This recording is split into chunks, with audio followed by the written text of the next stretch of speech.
કેમ છો છોકરા? મજામાં? ધોરણ 10 ચેપ્ટર નંબર 12 ની વાત કરતા હતા વિદ્યુત. છેલ્લે કંઈક વાત કરી હતી એ તો કે શ્રેણી જોડાણ અને સમાંતર જોડાણના ફાયદા અને ગેરફાયદાની વાત કરી હતી.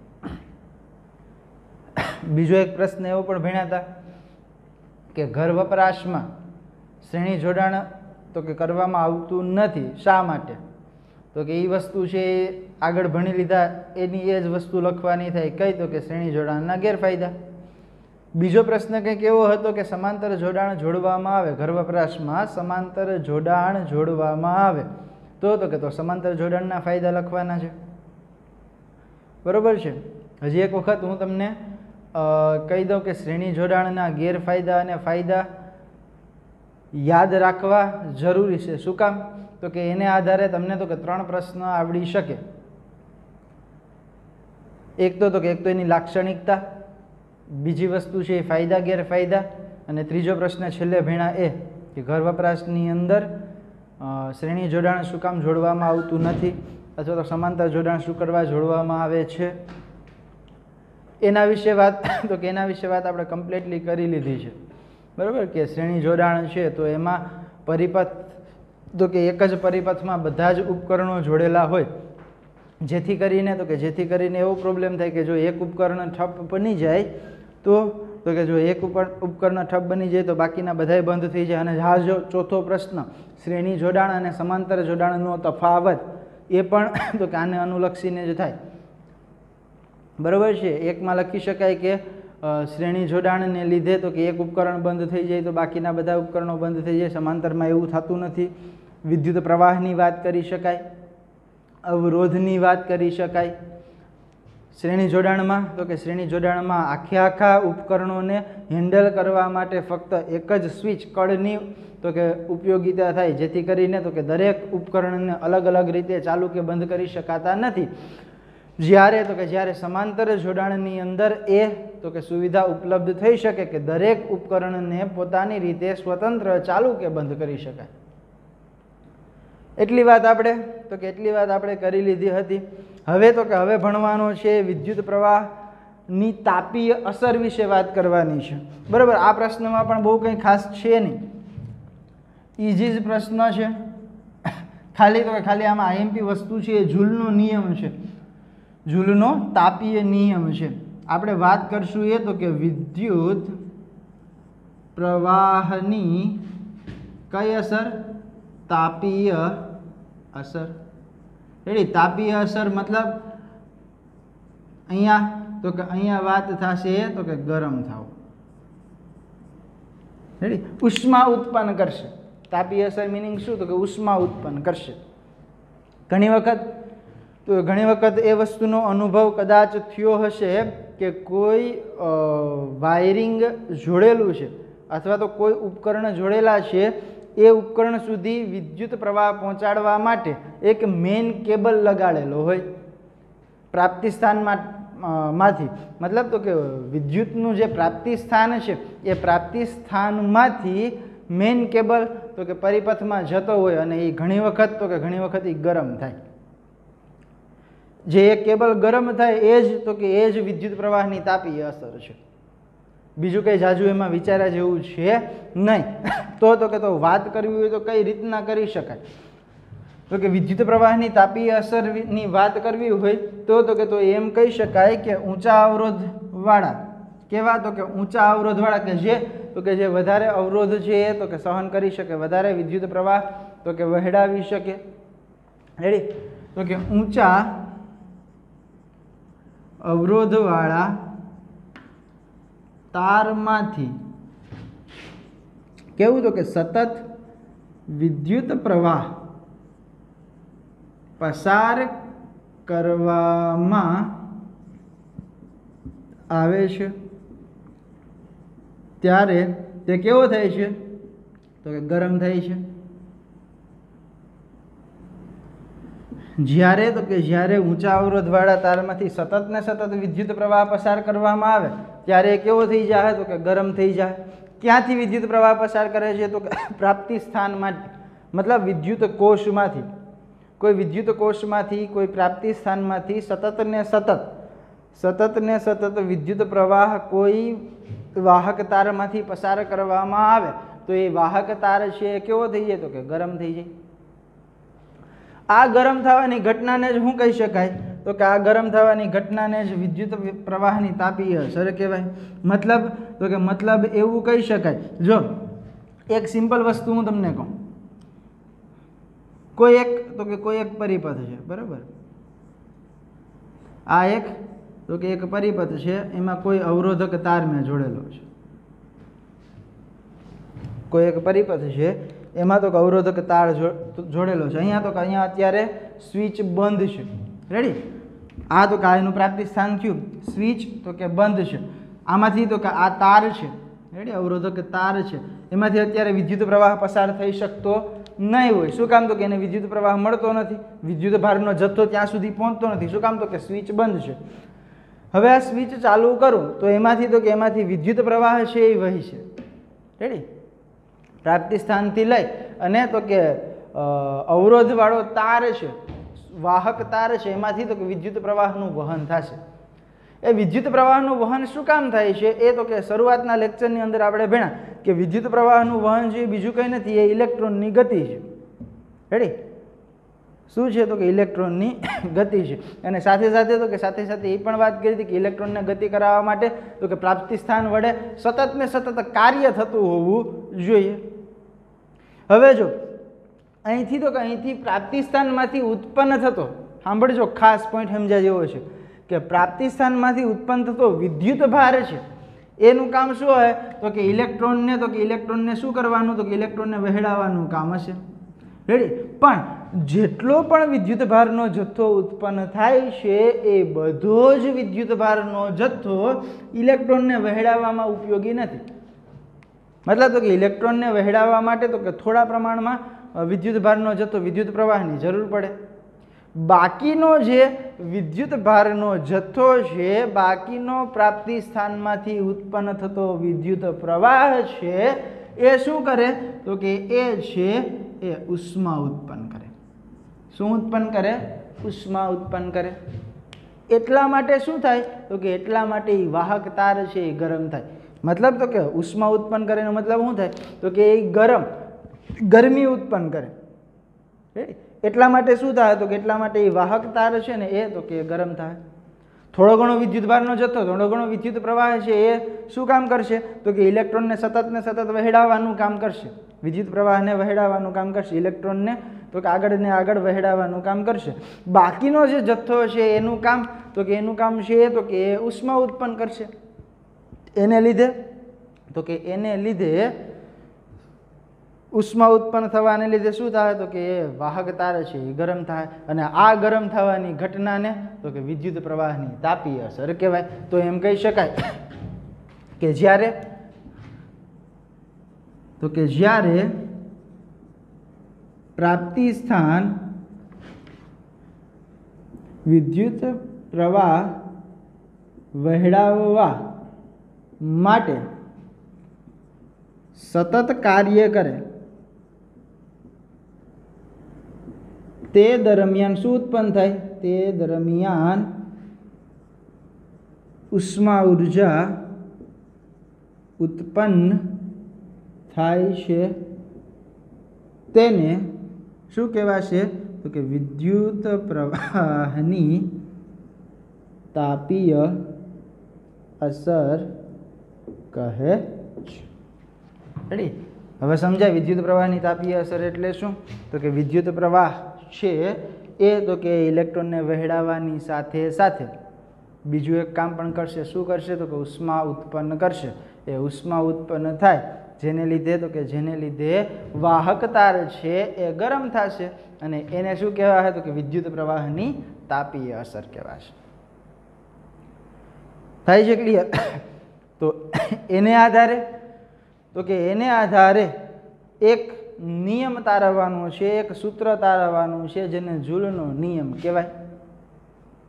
વિદ્યુત પ્રવાહની તાપીય અસરનું સૂત્ર તારવું અથવા તો જૂલનો નિયમ લખો અને એનું સૂત્ર તારવો, એવો પ્રશ્ન તમને પૂછવો હોય તો પૂછી શકાય. બરોબર છે? પ્રશ્ન હું મેં કીધો તો કે જૂલનો નિયમ अथवा तो विद्युत प्रवाहनी तापीय असरનું सूत्र। रेडी? आ बंने वस्तु थाय केवी थाय? तो के बंने वस्तु थाय सेम थाय। अथवा तो एना सिवायनो प्रश्न पूछवो होय तो तमने एवो पूछे के कोई वाहक तारमांथी टी समयगाळा दरमियान विद्युत प्रवाह वहेडाववा माटे उत्पन्न थती उष्मा ऊर्जानुं सूत्र तारवो। रेडी? टी समयगाळामां जो भाई चोक्कस समयगाळामां विद्युतनुं वहन थशे, विद्युत भारनुं वहन थशे, विद्युत प्रवाहनुं वहन थशे, ए तो के चोक्कस समयगाळाने आधारे ज तो के अहींया लेवानुं थशे। रेडी? एनो मतलब एवो थाय के जे पण आधार राखशे ए कोना उपर? तो के समयगाळा उपर पण आधार तो राखशे। रेडी? कोई चोक्कस समयगाळा उपर तो के ए आधार राखशे। तो आ प्रश्न केटली रीतना पूछी शकाय? तो के 3 रीतना पूछी शकाय। झूलनो नियम, विद्युत प्रवाहना तापीय असरनुं सूत्र अने टी समयगाळा दरमियान वहेता विद्युत प्रवाह माटे उष्मा ऊर्जानुं सूत्र तारवो। रेडी? बीजी वस्तु एक आ विद्युत प्रवाहनी तापीय असर छे ने ए तो के ए कार्य कोना उपर करे? तो कि एक कार्य करे। आ वस्तु जो 1 मार्क्स में पूछવું હોય तो पूछी शकाय कि विद्युत प्रवाहनी तापीय असर कार्य कोना उपर करे, क्या नियम उपर करे? तो कि ए विद्युत ऊर्जानुं केमां रूपांतरण करे? तो कि उष्मा ऊर्जामां रूपांतरण करे छे। रेडी? विद्युत ऊर्जानुं केमां परिवर्तन अथवा तो फेरवे? तो कि विद्युत ऊर्जानुं उष्मा ऊर्जामां रूपांतरण करे। कारण के प्राप्ति स्थानमांथी उत्पन्न थतो विद्युत प्रवाह छे ए क्या प्रकारनी ऊर्जा छे? तो कि विद्युत ऊर्जा छे। एनुं तो कि एनुं सतत ने सतत वहन थवाने कारणे हुं उत्पन्न करे छे? तो कि उष्मा ऊर्जा उत्पन्न करे छे। मतलब तो कि आ नियम छे ए तो कि विद्युत ऊर्जानुं उष्मा ऊर्जामां रूपांतरण करवाना नियम उपर कार्य करे। रेडी? आ 1 मार्क्सनो प्रश्न तमारो थयो। ओके, तो हवे सूत्र तारवीए। कयुं? तो कि झूलना नियमनुं अथवा तो कि टी समयगाळा दरमियान वाहक तारमांथी पसार थता विद्युत प्रवाह द्वारा उत्पन्न थती उष्मा ऊर्जानुं सूत्र तारवो। एवो पण प्रश्न पूछवो होय तो पूछी शकाय। ओके, हालो तो हवे एनी वात करीए। टूंकमां हूँ लखूं कोनी वात करशुं? तो कि झूलनो नियमनुं सूत्र।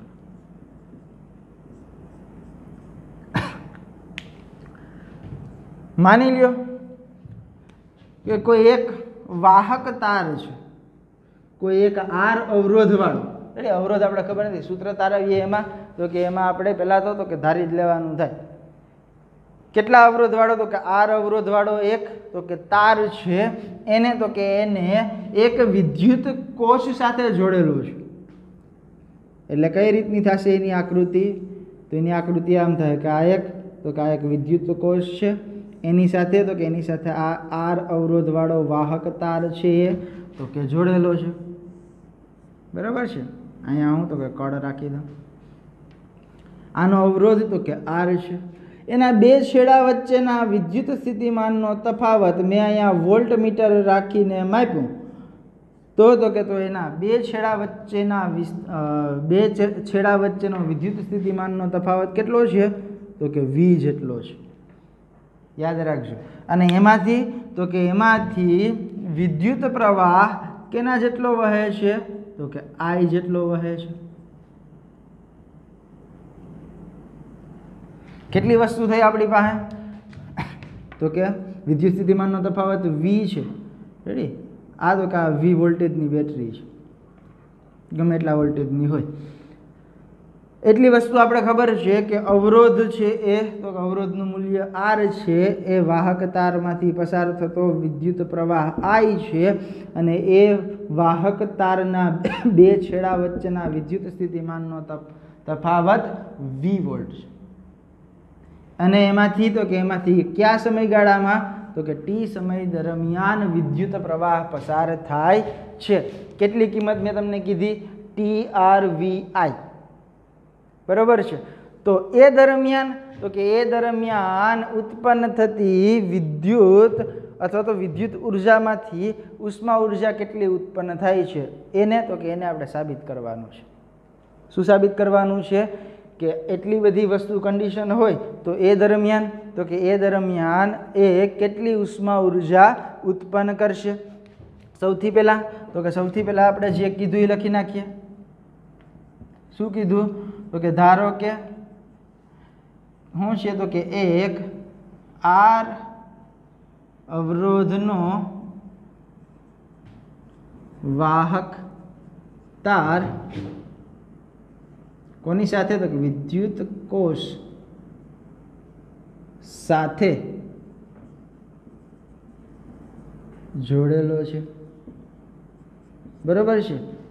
કેટલા અવરોધનો? તો કે આર અવરોધનો એક વાહક તાર છે તો કે એક પરિપથમાં જોડેલો છે. બરોબર છે. એ આર અવરોધમાંથી અથવા તો આર અવરોધ વાળા વાહક તારમાંથી પસાર થતો વિદ્યુત પ્રવાહ કેટલો છે? તો કે I જેટલો છે. અને તેના બે છેડા વચ્ચેનો વિદ્યુત સ્થિતિમાનનો તફાવત V જેટલો છે. રેડી? શું કીધું? તો કે આર અવરોધમાંથી પસાર થતો વિદ્યુત પ્રવાહ I જેટલો છે અને એ બે છેડા વચ્ચેનો વિદ્યુત સ્થિતિમાનનો તફાવત કેના જેટલો? V જેટલો છે. હવે તો કે એ કાર્ય શું કરશે? તો કે માની લ્યો કે એ ટી સમયગાળામાં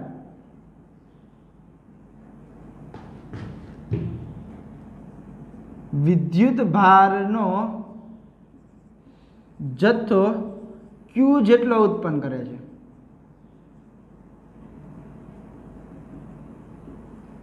ટી સમયગાળામાં વિદ્યુત ભારનો જથ્થો કેટલો ઉત્પન્ન થાય છે?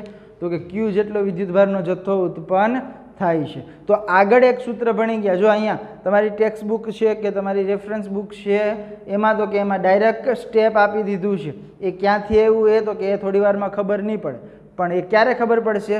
કે તમે તો કે આગળના લેક્ચર જોશો ને ત્યાં તો કે ત્યાં એક વસ્તુ આપણે તો કે ઓલરેડી ભણી ગયા કે કોઈ પણ વિદ્યુત પરિપથમાં વિદ્યુત પ્રવાહને વહેડાવવા માટે પ્રાપ્તિ સ્થાન વડે સતત ને સતત કાર્ય કરવું પડે. શું કરવું પડે? સતત ને સતત કાર્ય કરવું પડે. બરોબર છે. તો કાર્ય માટેનું એક સૂત્ર આપણે તો કે તારવું હતું કે વિદ્યુત સ્થિતિમાનનો તફાવત છે. રેડી? આવું મેં તમને કીધું હતું કે વિદ્યુત સ્થિતિમાનના તફાવત આપણે કેને કીધું હતું? તો કે વિદ્યુત સ્થિતિમાનના તફાવત માટે વાત કરી હતી તો કે કરેલું કાર્યના છેદમાં વિદ્યુત ભાર. આવી મેં કંઈક વાત કરી હતી. કીધું હતું કે નહીં? શરૂઆતમાં એવું કીધું હતું મેં કે વિદ્યુત સ્થિતિમાનના તફાવત વિશે આપણે તો કે એ પ્રશ્ન ભણ્યો તો અહીંયા મેં વાત કરી હતી કે વિદ્યુત સ્થિતિમાનનો તફાવત એટલે શું? તો કે કોઈ પણ પરિપથમાં વિદ્યુત પ્રવાહને વહેડાવવા માટે કરેલું કાર્ય અને એના છેદમાં તો કે ઉત્પન્ન થતો વિદ્યુત ભાર એ બેનો ગુણોત્તર એટલે વિદ્યુત સ્થિતિમાનનો તફાવત. આવી મેં વાત તમને ઓલરેડી તો કે કરી દીધી છે. તો કાર્ય કેટલું થશે? V જેટલો વિદ્યુત સ્થિતિમાનનો તફાવત છે. V જેટલો વિદ્યુત સ્થિતિમાન ના તફાવત થી ઉત્પન્ન થતો વિદ્યુત ભારનો જથ્થો કેટલો છે? જો કે જથ્થો Q હોય તો પ્રાપ્તિ સ્થાન દ્વારા સતત કરવું પડતું કાર્ય કેટલું હશે? તો કે જો વિદ્યુત સ્થિતિમાનનો તફાવત V છે, વિદ્યુત ભારનો જથ્થો Q ક્યુ છે તો સતત કરવું પડતું કાર્ય તો કે આ સૂત્ર આપણે ખબર છે કે વિદ્યુત સ્થિતિમાનનો તફાવત V બરાબર તો કે કરવું પડતું કાર્યના છેદમાં વિદ્યુત ભાર. આપણે કોની વાત કરવાની છે તો કે V જેટલો વિદ્યુત સ્થિતિમાનનો તફાવત ખબર છે, Q જેટલો વિદ્યુત ભાર ખબર છે, તો કે તો કાર્ય કેટલું કરવું પડતું હોય એ આપણે શોધવાનું છે. તો કાર્ય કેટલું કરવું પડતું હોય એ શોધવું છે. તો કાર્યને હું સૂત્રનો કરતા બનાવું તો શું થાય તો કે VQ થશે કે નહીં થાય. આ છેદમાં છે અહીંયા આવે તો અંશમાં આવી જાય તો કે તો V જેટલો વિદ્યુત સ્થિતિમાનનો તફાવત હોય, Q જેટલું તો કે વિદ્યુત ભારનો જથ્થો ઉત્પન્ન થતો હોય તો એના માટે સતત કરવું પડતું કાર્ય કેટલું હશે તો કે સતત કરવું પડતું કાર્ય VQ જેટલું હશે. આ ખાસ ધ્યાન રાખજો. આ VQ જેટલું કાર્ય શું કામ કરવું પડે તો કે અહીંયા વિદ્યુત સ્થિતિમાનનો તફાવત V જેટલો છે, વિદ્યુત ભારનો જથ્થો Q જેટલો છે તો કે કરવું પડતું કાર્ય કેટલું થાય W બરાબર VQ જેટલું થાય. ક્લિયર. હવે વાત કરીએ તો કે પ્રાપ્તિ સ્થાનથી તો કે પ્રાપ્તિ સ્થાન માટે કરવું પડતું કાર્ય કેટલું થાય તો કે પ્રાપ્તિ સ્થાન દ્વારા કરવું પડતું કાર્ય W બરાબર કેટલું થયું તો કે VQ જેટલું થયું. હવે ખાસ ધ્યાન રાખજો ભાઈ, અહીંથી આના પછીનો સ્ટેપ આવે છે રેડી. એમાં પણ કદાચ તમને ન સમજાય તો કે તો કરવાનું છે એ આ કરવાનું છે. ખાસ ધ્યાન રાખજો. હવે Qની જગ્યાએ તો કે Qની જગ્યાએ એક સૂત્ર તમે ભણ્યા હશે વિદ્યુત પ્રવાહ વિશે વાત કરી હતી ત્યારે તો કે વિદ્યુત પ્રવાહ વિશે વાત કરી હતી એવી કરી હતી કે વિદ્યુત પ્રવાહ I છે એ તો કે એ ફાઇન્ડ કરવો હોય તો કે તો ઉત્પન્ન થતો વિદ્યુત ભારનો જથ્થો છેદમાં લાગતો સમય. આવું કંઈક સૂત્ર આપણે મેળવ્યું હતું રેડી. I = Q/T. આની પહેલાં પણ મેં તમને કીધું હતું કે સૂત્ર તમે યાદ રાખજો, આગળના સૂત્ર તમે યાદ રાખજો, કારણ કે એની ઉપયોગિતા આવશે, દાખલામાં પણ આવશે અને એ 2-3 સૂત્રની ઉપયોગિતા તો કે આમાં પણ આવે. આ સૂત્ર તમને યાદ જ હશે. વિદ્યુત પ્રવાહ I = વિદ્યુત ભારનો જથ્થો છેદમાં સમય. તો કે તો અહીંયા શું છે Q છે. હવે તો કે Qની જગ્યાએ હું તો કે Q બરાબર શું કરી શકું આ છેદમાં જે અહીંયા આવે તો કે અંશમાં IT થાય. Q બરાબર IT. તો અહીંયા Qની જગ્યાએ હું IT મૂકી શકું કે ન મૂકી શકું તો કે આ મૂકી શકું રેડી. એટલા માટે આના પછીનો સ્ટેપ હું લખું છું એ કંઈક આવો છે. Qની જગ્યાએ મેં શું લખ્યું તો કે IT. શું કામ લખ્યું તો કે વિદ્યુત પ્રવાહ I = Q/T. એક સૂત્ર આવું આપણે ભણી ગયા. એના ઉપરથી આ લખ્યું. ક્લિયર. ઓકે. હવે અહીંયાથી આગળ હવે ખાસ પાછું ધ્યાન રાખજો.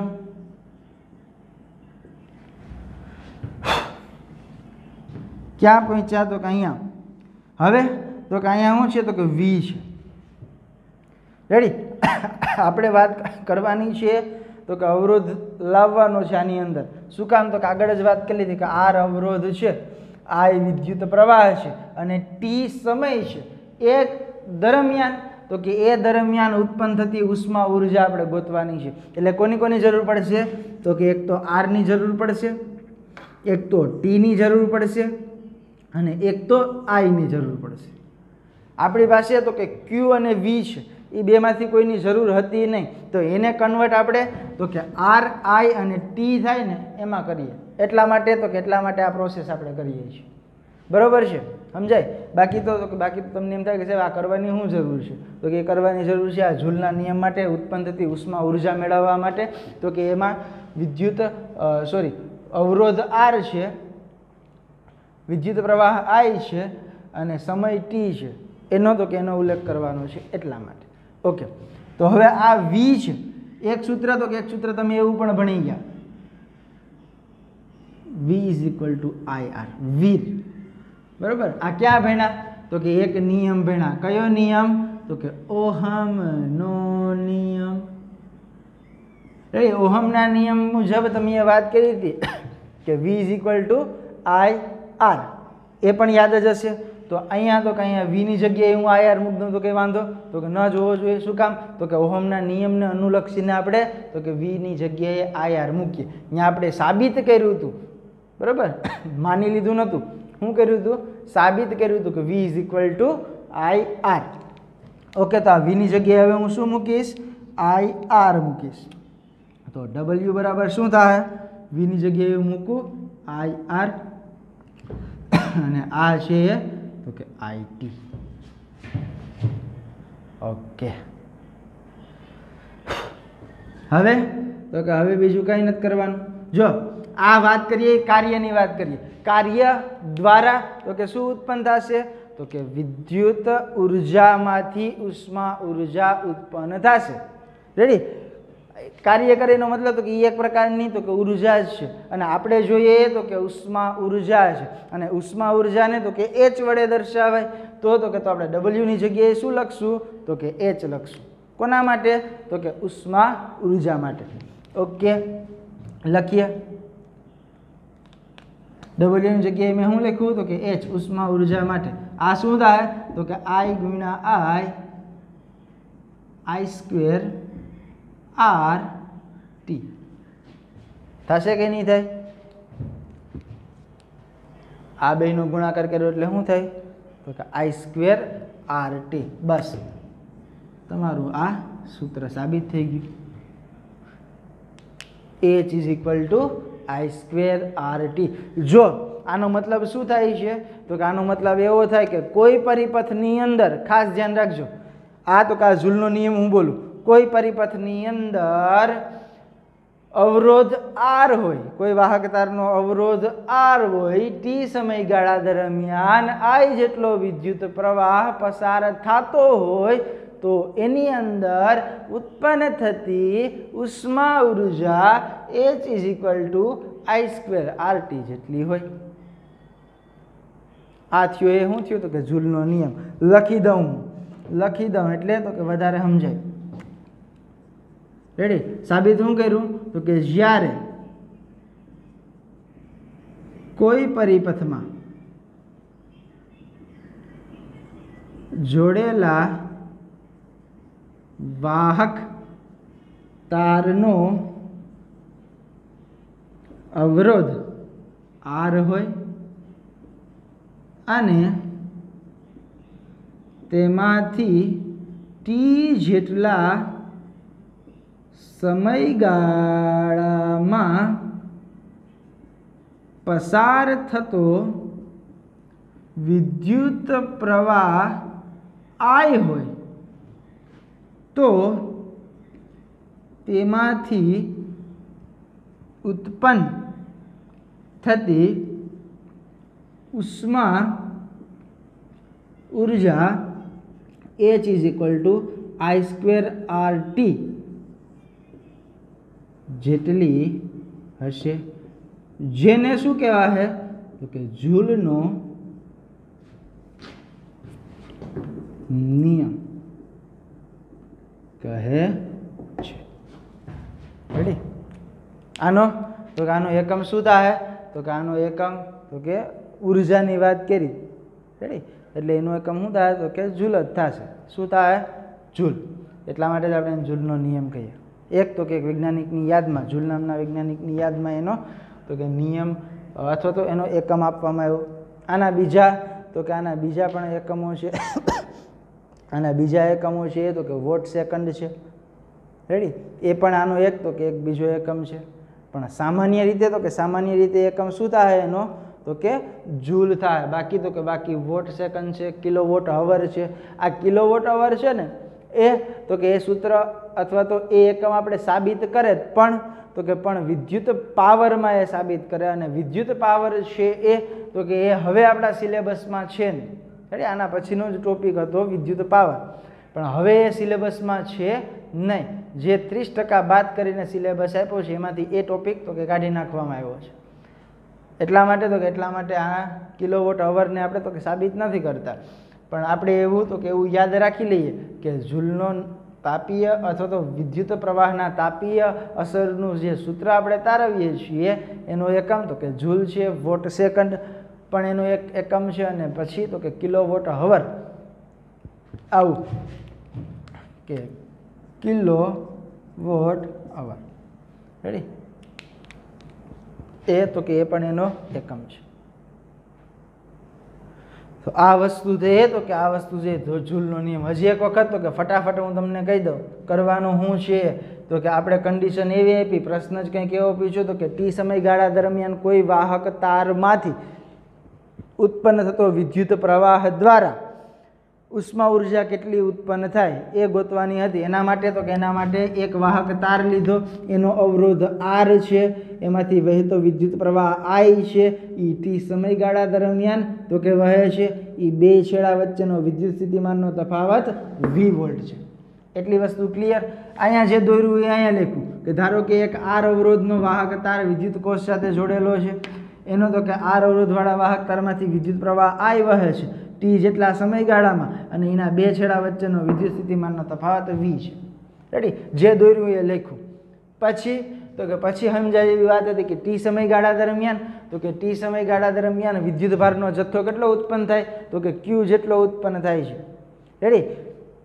તો એક વિદ્યુત સ્થિતિમાનનો તફાવત તો કે વિદ્યુત સ્થિતિમાનનો તફાવત V છે, એ તો કે એ દરમિયાન એમાંથી ઉત્પન્ન થતો વિદ્યુત ભારનો જથ્થો Q છે.